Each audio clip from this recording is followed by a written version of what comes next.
Daily top 10 10 current affairs के महत्वपूर्ण सवाल, और इसके साथ हम आपके बीच उपस्थित होते हैं जीएस जॉडी के विशेष मंच पर। और एक बार फिर से आप सबों का बहुत बहुत स्वागत करते हैं हम अपनी यूट्यूब चैनल जीएस जॉडी में आप सबों का, और आपके साथ आपके बीच उपस्थित है डेली टॉप 10 करंट अफेयर्स के साथ 10 सवाल जो आज आपके साथ के लिए हम लाए हैं उसकी चर्चा करें हम। इससे पहले हम चर्चा करते हैं उस सवाल का जो हमने कल आपसे पूछा।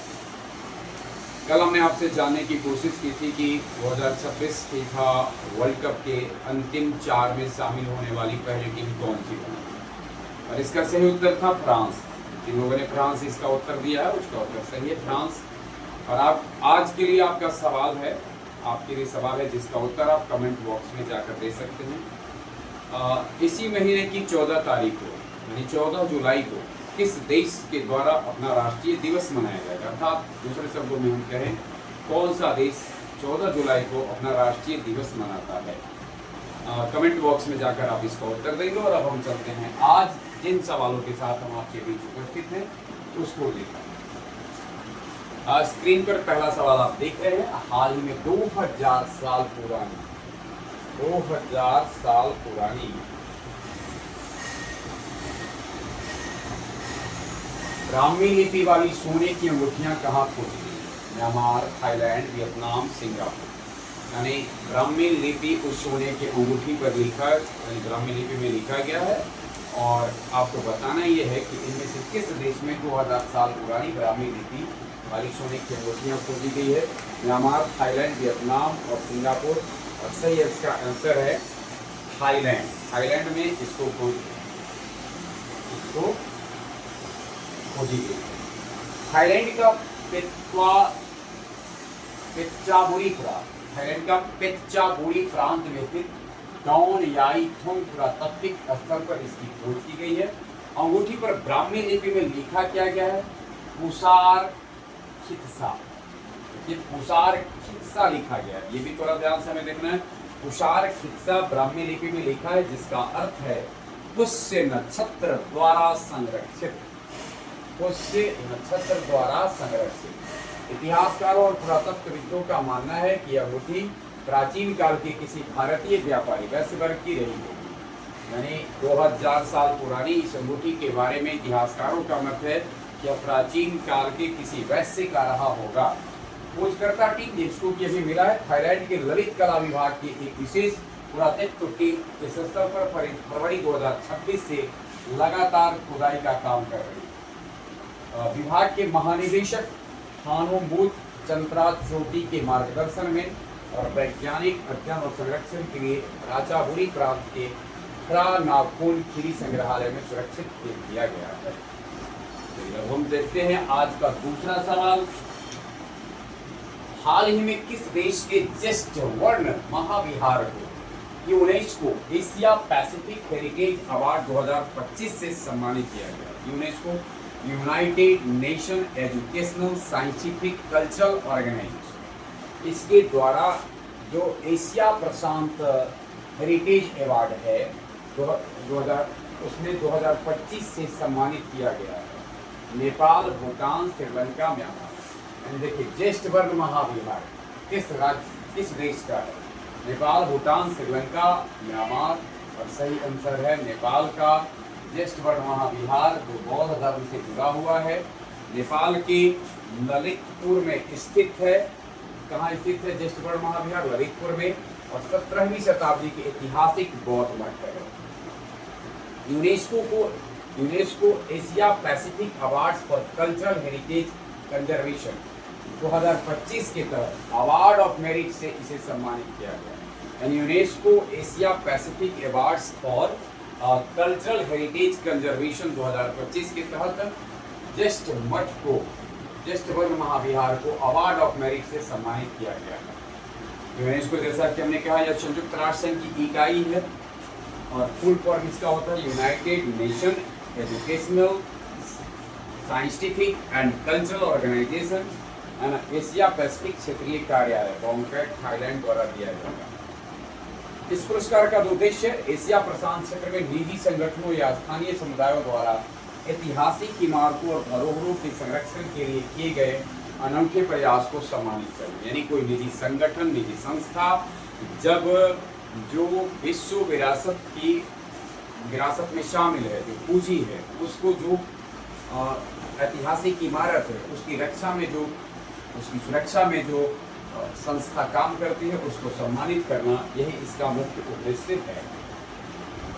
आज का तीसरा सवाल आपके लिए स्क्रीन पर है। हाल ही में टाइम आउट की दुनिया के 10 सबसे खुशहाल शहरों की वर्ष 2026 की सूची, दुनिया के 10 टाइम आउट मैगजीन के द्वारा जो सूची जारी की जाती है खुशहाल शहरों की, उस सूची में यानी उसमें उन 10 शहरों में भारत के किस शहर को शामिल किया गया है? कोलकाता, पुणे, जयपुर, अहमदाबाद, और सही आंसर है इसका जयपुर को इसमें शामिल किया गया है। एक नजर हम डालते हैं टाइम आउट के द्वारा जो ये खुशहाल शहरों की सूची जारी की जाती है उसके ऊपर। सबसे पहले खुशहाल किन मानकों के आधार पर किसी शहर को खुशहाल कहा जाता है? तो उसमें देखिए, स्थानीय निवासियों का सर्वेक्षण किया जाता है, वैश्विक संपादकों और विशेषज्ञों की राय जानकर, और इस बार जो शहर 10 खुशहाल सूची में, टाइम आउट की खुशहाल सूची में जिन 10 शहरों को रखा गया उनमें पहले 3 पर हैं।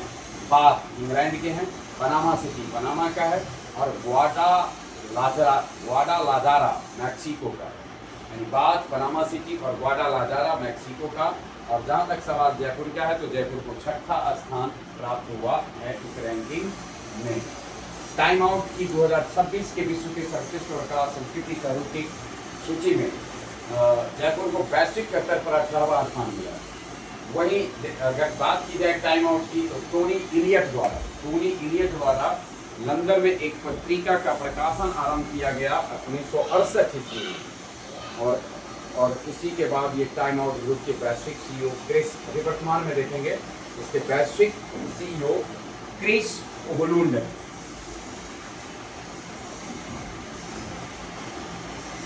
चौथा सवाल आपके लिए है।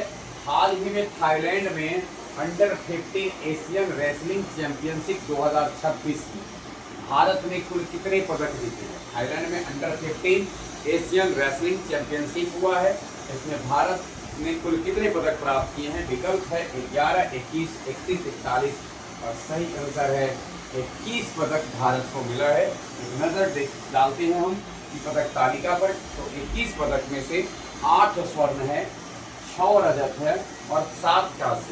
8 स्वर्ण, 6 रजत और 7 कांस्य के साथ भारत में 21 पदकों के साथ इस पदक तालिका में रहा है।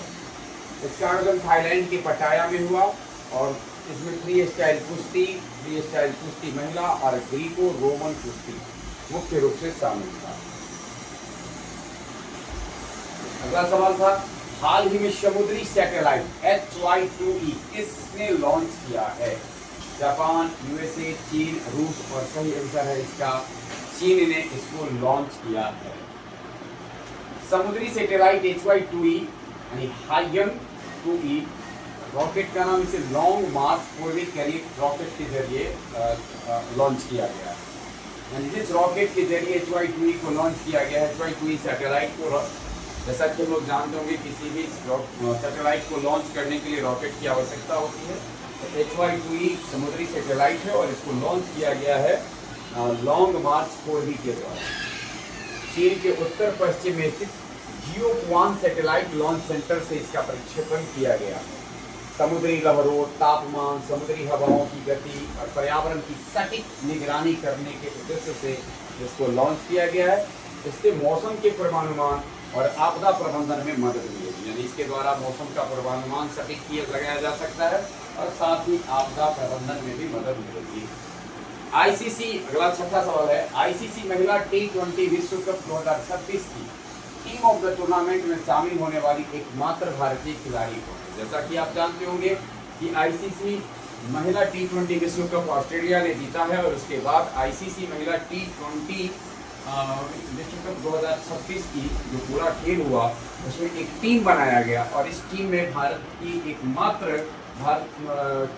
खिलाड़ी सम्मिलित हुई आपको बताने इनमें से कौन है। विकल्प आपके लिए है श्री चरणी, शेफाली वर्मा, स्मृति मंदाना और दीप्ति शर्मा, और सही आंसर है इसका श्री चरणी।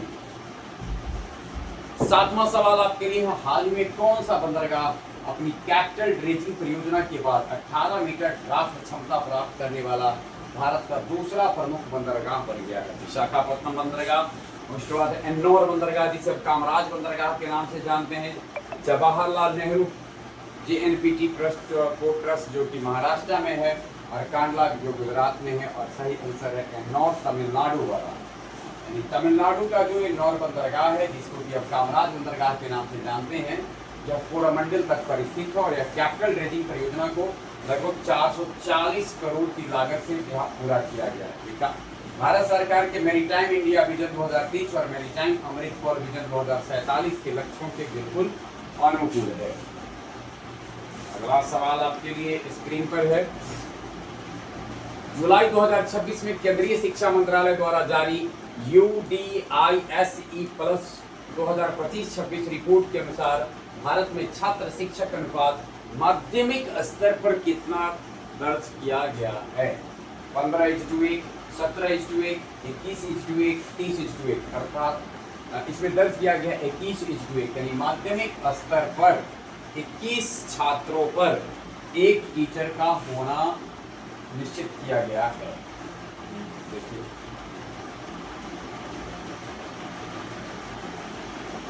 नजर डाल दें थोड़ा।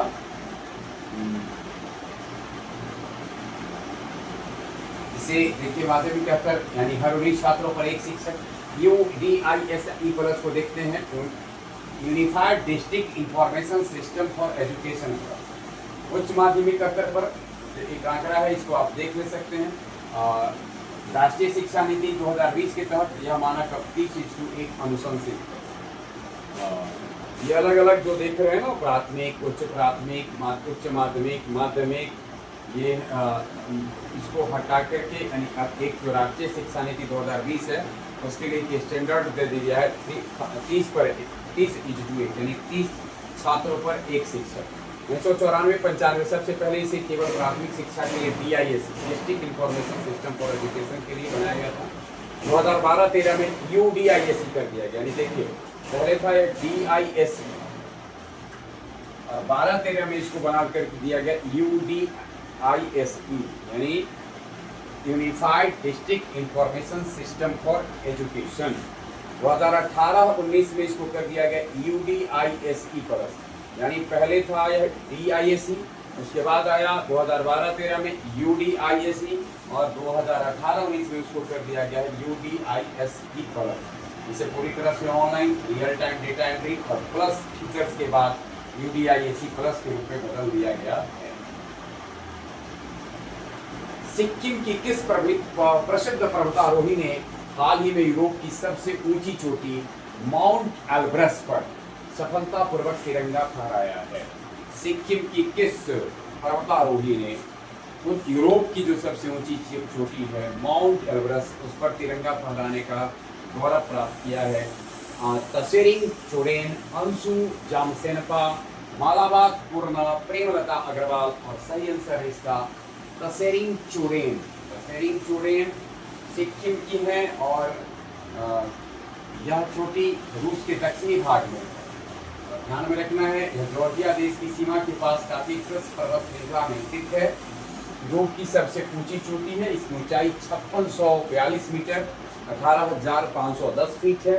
और तसेरिंग चोडेन की जहाँ तक बात की जाए तो भारत के सिक्किम राज्य की राजधानी गंगटोक के चुंगई गांव की रहने वाली है। गंगटोक के चुंगई गांव की रहने वाली तसेरिंग चोडेन का एक लक्ष्य है कि हम विश्व के 7 महादेश के 7 चोटी पर चढ़े, और इस कड़ी में उन्होंने अपनी शुरुआत जो की वो पिछले वर्ष माउंट किलिमंजारो जो अफ्रीका का सबसे ऊंची चोटी है उसको उन्होंने फतह किया अगस्त 2025 में, और 5 जुलाई 2026 को उन्होंने माउंट एल्ब्रस जो यूरोप की सबसे ऊंची चोटी है उसको फतह किया है। इस प्रकार से अपने सभी महादेशों के सभी चोटी पर जो चढ़ने का एक सपना है, दशहरी चोड़े का, उसमें से उन्होंने 2 को फतह कर लिया है। अब अगले 5 पर उनकी नजर टिकी है। लास्ट सवाल है आज का, भारत और जापान ने अपने राजनयिक संबंधों के 75 वर्ष पूरे होने के उपलक्ष्य में किस वर्ष को ईयर ऑफ शेयर्ड हॉरिजॉन, साझा क्षितिज का वर्ष के रूप में मनाने की घोषणा की? 26, 27, 28, 25 और सही आंसर है इसका वर्ष 2027। वर्ष 2027 में भारत और जापान के बीच में जो 75 साल पूरे होने जा रहे हैं, इस इन दोनों के राजनयिक संबंधों के, इसको लेकर के ईयर ऑफ शेयर्ड हॉरिजॉन्स के रूप में मनाए जाने की घोषणा किया गया है। जो भारत जापान सप्ताह होगा उसमें राजनयिक संबंधों की स्थापना के उपलक्ष्य में 28 अप्रैल 2027 वाले सप्ताह को विशेष रूप से चिन्हित किया गया है।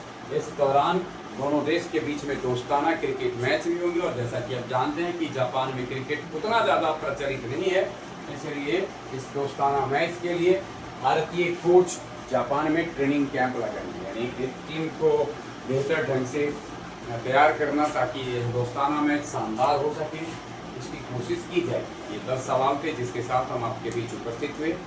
बने रहे हमारे साथ, आज भर के लिए बस इतना।